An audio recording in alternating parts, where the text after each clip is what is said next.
Hey guys, how's it going? Welcome back to the channel. For anyone that's new here, my name's OwenAlec, and on this channel I do everything drum related. That includes drum covers, tutorials, tips and advice, gear reviews, that kind of thing. I've also started doing reactions as well because they're just a lot of fun. So if that sounds like something that you're interested in, then hit the subscribe button and also smash the like button so you never miss any of it. So today we're checking out, by popular demand, a band that I have definitely heard of before, and I've heard of the song, but I've never actually listened to it before. So this is Annihilator with ntCrusher. Now I try to keep this channel at least a little bit family friendly, so I'm going to be blanking out a couple of things here and there, any sort of swear words or certainly the word. So we'll kind of skip over that. Also, don't fancy getting my channel deleted. Now this is actually a drum playthrough by Kitcher. I've never heard of Kitcher. I've heard of Annihilator. I've heard of ntCrusher, but I've never actually listened to any of it. So this is going to be a first for me.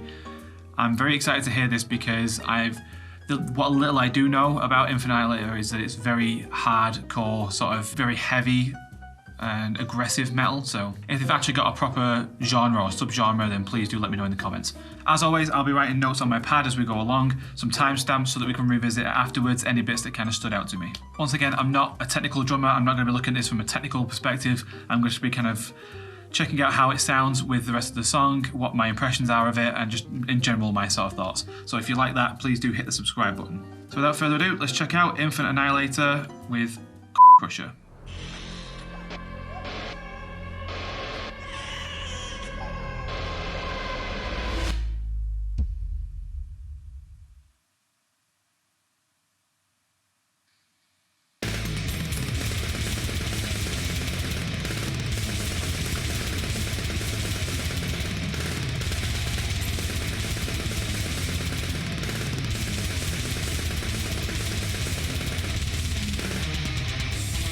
A fairly mellow start then.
So far, everything's been very, very fast and energetic. A little bit of a slow part there.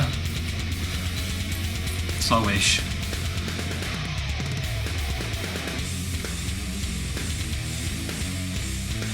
Bit of a groove now. That's something just to change the pace.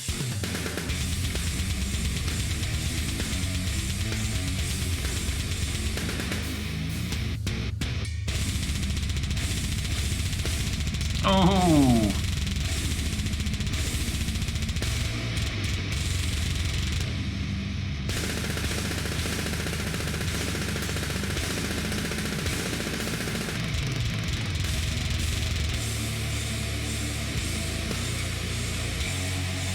I mean, those kicks are so fast, it almost just sounds like noise. Like, it's just not... There's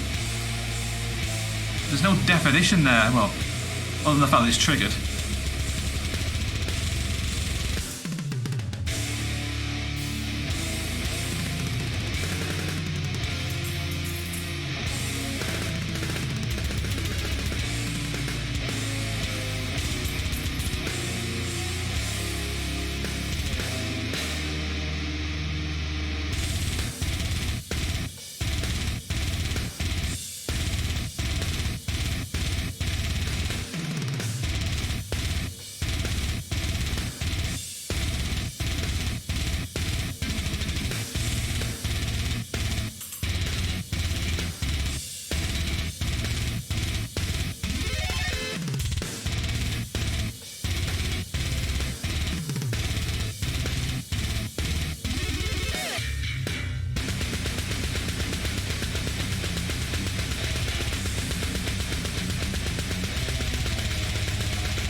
for the most part, even though what he's playing on top is very fast, it's not particularly intricate or anything. I mean, it's not simple, it's not easy by any stretch, but it's fairly straightforward in some ways.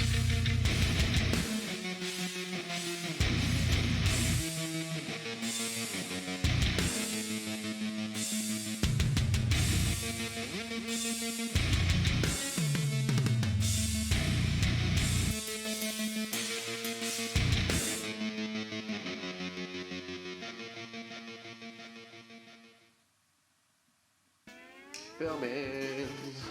Aaron Kitcher. That's me. That's him. Aaron Kitcher. We get some behind the scenes and like some little bloopers. No, you're James. I'm the enigma behind the screen. Who is it? Who is it? Oh, fuck it.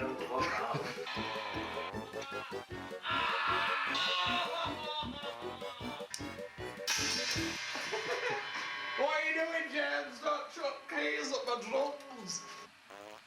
It should see the... Everyone loves a good fart.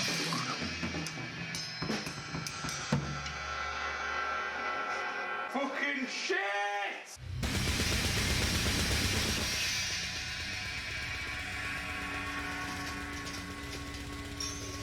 It's fucking shit. No, I can't remember so all I can hear is...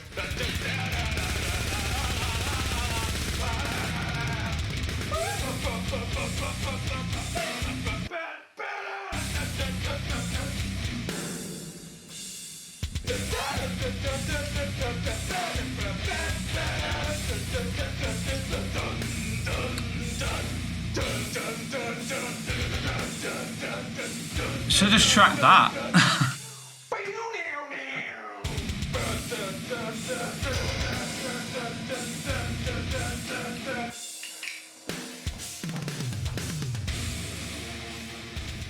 All I can hear is wah,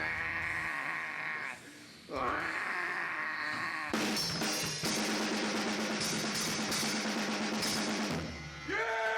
What a stinky little boy. Fuck off, you bell! Fuck off, James! Fuck off! Alright, see you later.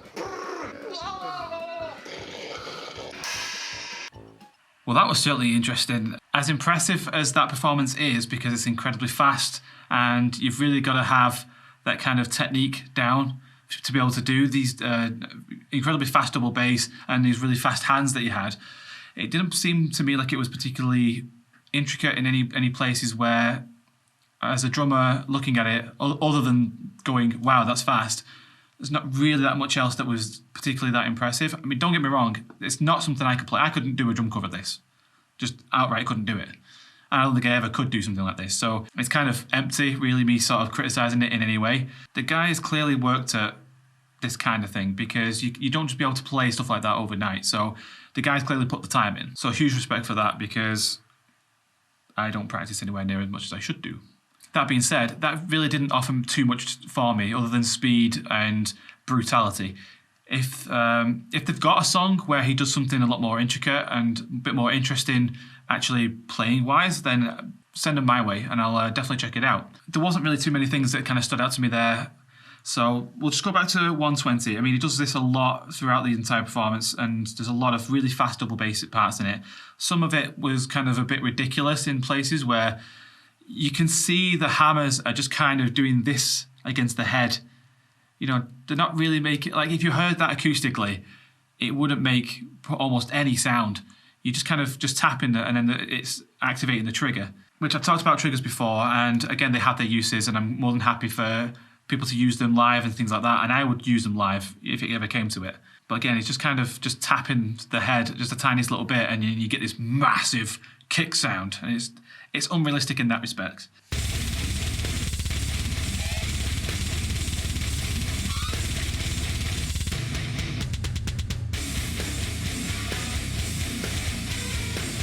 So whereas the trigger is doing a lot of the work in terms of like the heavy lifting, the fact is he's still got to be able to play that. He's still got to be able to hit the kick drum in perfect time and actually be able to move his feet that quickly. So huge respect for that. And then I lost track of where the actual timing was, but it was around about 2:20, 2:30 or something, where he starts doing a blast beat. Now, it's one of those ones where it's you're rocking it on the rim of the snare and you're kind of getting these really fast snare hits. I think I've heard people call it, I think I might be wrong on this one, called a gravity blast, but if I'm wrong on that, please do correct me because I really don't want to be wrong on that. But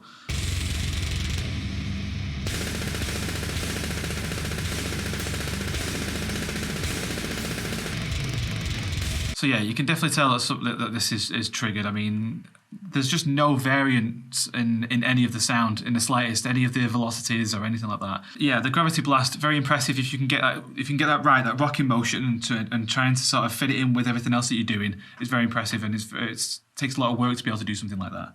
But as I mentioned before, the rest of the performance is obviously just very fast, very brutal, and very impressive in terms of speed and things like that.